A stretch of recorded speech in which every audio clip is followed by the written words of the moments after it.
At a time when the world's attention is focused on the Israeli-Palestinian war, some forces in the South Caucasus are again trying to escalate the situation.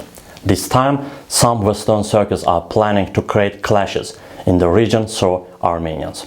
The terms of the peace agreement signed after the 44-day Karabakh war are not being followed today. Rather, Armenia is reluctant to fulfill its responsibilities, and France seems interested in this issue. What is the problem, gentlemen? Let's talk about this problem today. Because there is a tension in determining the border between Azerbaijan and Armenia. The settlement of the Azerbaijani army in the provinces of Lachin and Kalbajar, which were liberated from the occupation of Armenia, in the positions on the border with Armenia caused tension between the two countries today. And the Prime Minister of Armenia, Nikol Pashinyan, decided to apply to the Collective Security Treaty Organization on the issue, claiming that some regions where the Azerbaijani army was settled are Armenian territories. The steps taken by the Azerbaijani border guards to determine the Armenian-Azerbaijani state border and to strengthen the border in accordance with the terms of the 10 November agreement caused strong reactions in Armenia. The Armenian side, which has occupied Azerbaijan territories for 30 years, is now avoiding fulfilling its obligations to return to its former borders. And the point is that according to the trilateral declaration signed on 10 November 2020, the Azerbaijani border forces have been deployed to its positions with the improvement of weather conditions in the mountains, terrain and climate conditions on the Armenian border of the newly liberated Lachin and Kalbajar regions. This process is carried out in the usual mode and systematically.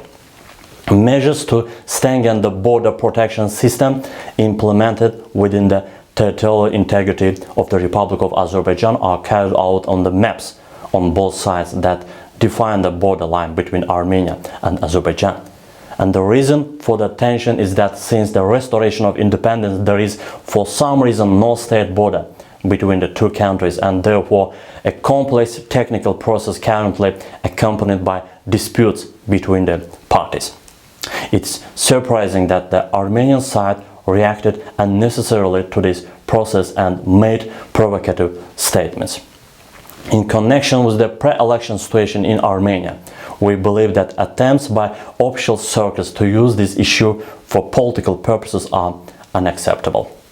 The noise that Armenia has raised about the situation at the border of the two countries has already attracted the attention of the world and international organizations. As always, the Armenians managed to attract attention.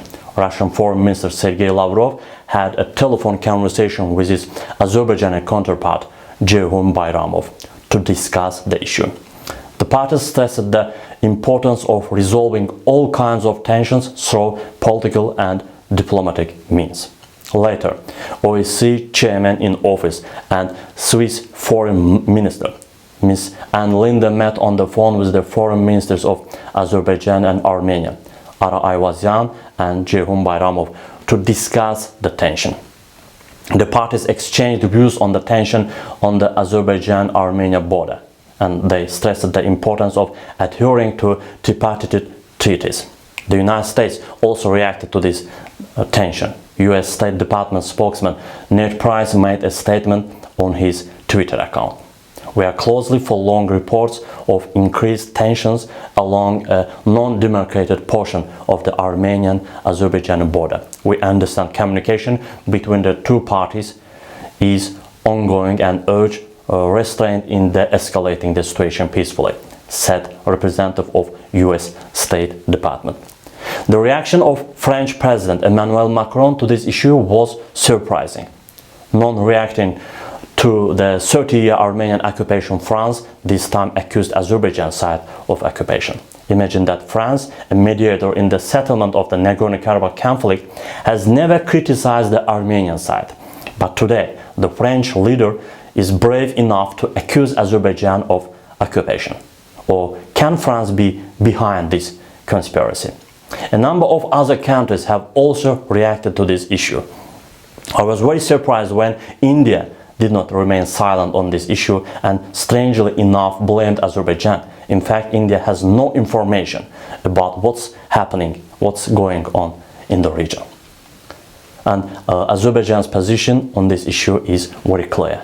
Azerbaijan is ready to recognize the territorial integrity of Armenia, but Armenia must also respect the territorial integrity of Azerbaijan. And Azerbaijan President Mr. Ilham Aliyev spoke about it very openly and concretely.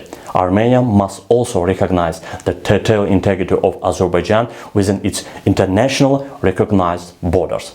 Karabakh is the territory of the Republic of Azerbaijan. There is no doubt about it. It has been and will be. They must stop trying to talk about the status of Nagorno-Karabakh. This is not a topic for any discussion. Actually, the problem is related to the domestic political situation in Armenia.